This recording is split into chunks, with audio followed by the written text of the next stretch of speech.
के जो सर्वप्रिय सर्वश्रेष्ठ नेता हैं, उन्होंने भी बिना समझे बुझे बहुत सारे प्लान लोगों को गुमराह करने के लिए दिखा दिया है। जैसे आपने सुना होगा माई बहन मान योजना, 6.5 करोड़ महिलाएं, जिसमें अगर 18 साल के कम लोग बच्चों को हटा दिया जाए तो 4.5 करोड़ महिलाओं को 2,500 रुपये प्रति महीना के हिसाब से देने से वो राशि, वो कैलकुलेशन 1.5 लाख करोड़ चला जाएगा। और योजनाओं में इतने पैसा नहीं आ सकता है कि एक्स्ट्रा इतने पैसे दे दिया जाए।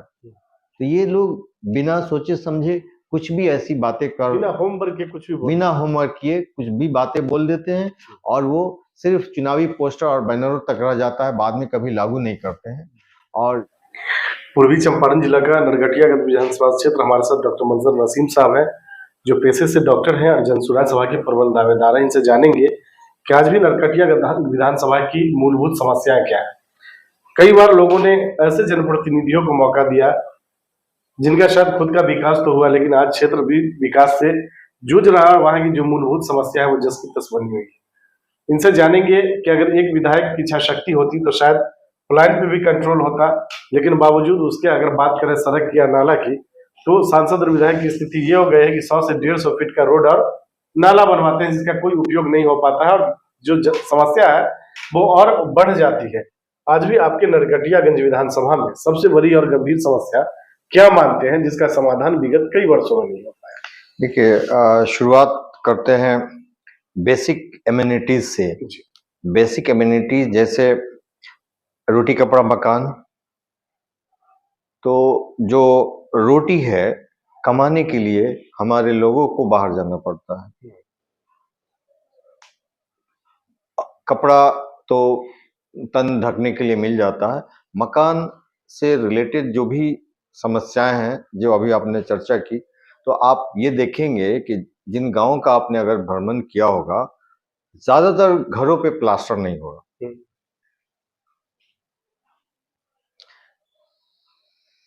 न खिड़कियां होंगी, न सही से दरवाजे होंगे।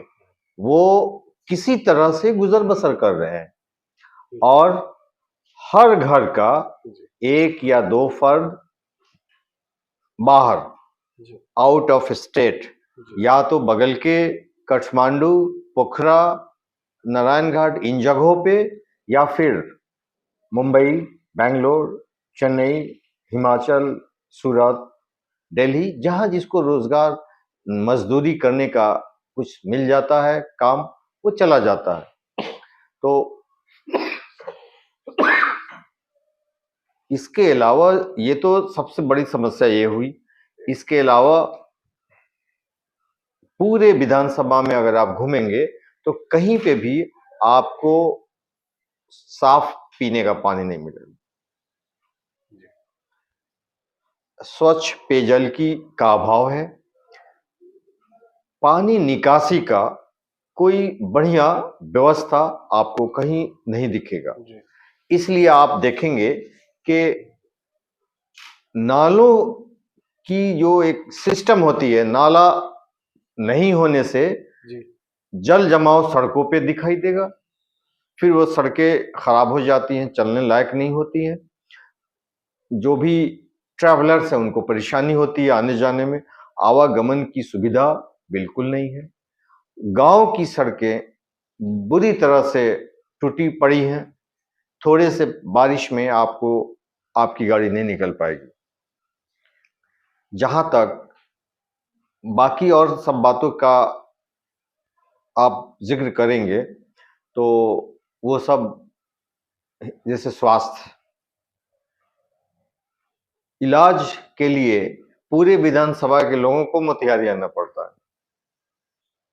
हाँ, जो वर्तमान जनप्रतिनिधि हैं उन्होंने अपना विकास कर लिया है, बड़ा सा एक हॉस्पिटल कर लिया है जो एक छोटे से क्लिनिक से बड़ा सा दिखाई देगा, उसके अलावा कुछ नहीं दिखाई देगा। आम लोगों का विकास नहीं होता। आम लोगों का विकास का अगर सोच रहता तो लोग बदलाव की बात क्यों करते? सर, ये मानते हैं आप कि एक टर्म का विधायक, अभी जो सच्चाई है बिहार में, अपने एक टर्म का विधायक अपने 3 पीढ़ियों का सोच लेता है, और एक बार का विधायक 5 सालों में कम से कम गैस एजेंसी, पेट्रोल पंप, या फिर किसी बाइक या 4 व्हीलर की एजेंसी तक हो जाती है, लेकिन उस क्षेत्र की जनता की स्थिति जैसी रहती है वैसी ही रह जाती और बुरा हालत मैंने देखा है कि यहाँ एक तरह से अगर आप पूछे हमसे तो पूरे विधानसभा में एक भी डिग्री कॉलेज नहीं है। है। जी कोई भी पैरामेडिक इंस्टीट्यूशन आपको दिखाई दिया हो तो आप बता दीजिए, आईटीआई कॉलेज या ट्रेनिंग कॉलेज या pharmacy, nursing college, engineering college, कहीं कुछ दिखा हो तो हमको आप बताइए। पूरे विधानसभा में आप शायद घूम के आ रहे हैं लगता है। तो ये जनप्रतिनिधि जी की इच्छा शक्ति की कमी की कमी है, या वो चाहता नहीं है कि यहाँ के लोग तरक्की करें, जी वो चाहता नहीं कि यहाँ के लोग पढ़े लिखें और यहाँ रोजगार हो, इसलिए वो बंदा अपने ही विकास में लगा रह गया। जब चुनाव का समय आता है, चाहे वो चुनाव केंद्र का हो या राज्य का, जब चुनाव का समय आता है तो सरकार किसानों की बात करती है, लेकिन ये दुर्भाग्य है आपके क्षेत्र में कि आज किसानों की कोई सुध लेने वाला नहीं है। और आज जो किसान है वो बहुत परेशानियों का सामना करना पड़ता है उनको, चाहे वो सिंचाई का मामला हो या खाद का मामला हो। निश्चित तौर पे खाद बिना कालाबाजारी के माध्यम से मार्केट में उपलब्ध ही नहीं हो पाता है। क्या मानते हैं आप? ये तो बिल्कुल फैक्ट है। इस नरकटिया विधानसभा में प्रायः किसान रहते हैं, किसान ही रहते हैं यहाँ पे, क्योंकि कोई दूसरा रोजी रोजगार कल कारखाने नहीं है। तो 90% लोग किसान हैं, मैं भी। तो यहाँ पे सबसे बड़ी ये समस्या है कि उन्हें खाद की आपूर्ति नहीं होती है, और काला बाजारी की वजह से जो 266 का खाद है वो 800 और 1000 रुपये में खरीदने पड़ रहे हैं।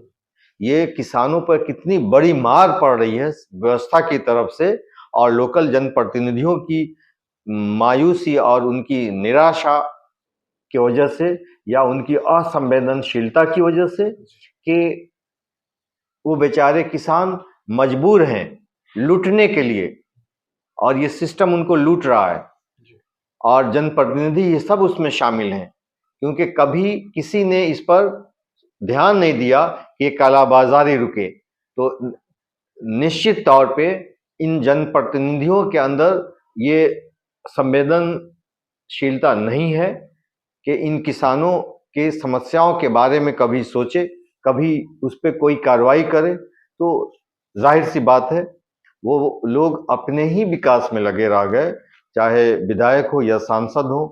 तो ये लोग कमीशन खोरी की वजह से ये इन समस्याओं पे कभी ध्यान नहीं देते हैं। आपकी पार्टी जब बनी, बहुत कम वक्त में लोगों ने जन सुराज को जाना, ये बड़ी बात आप लोगों के लिए थी, बड़ी उपलब्धि थी। और आज भी लोग जान रहे हैं। लोगों ने विकल्प, तीसरे विकल्प के तौर पे जन सुराज को देखा, लोग पसंद करने लगे। लेकिन विगत कई दिनों में या कुछ महीनों में ये कह सकते हैं कि आपके पार्टी में ऐसे नेताओं की एंट्री हुई जिसकी वजह से लगता है कि पार्टी का ग्राफ गिरता जा रहा है। देखिए, बात वैसी नहीं है, इसमें 90% लोग नए हैं। हाँ, कुछ लोग ऐसे जरूर आ गए हैं, लेकिन ये आपको मैं बता देता हूं, उनको या तो पार्टी की जो सोच है उसके हिसाब से रहना होगा, या फिर उनके लिए दूसरा रास्ता खुला हुआ है।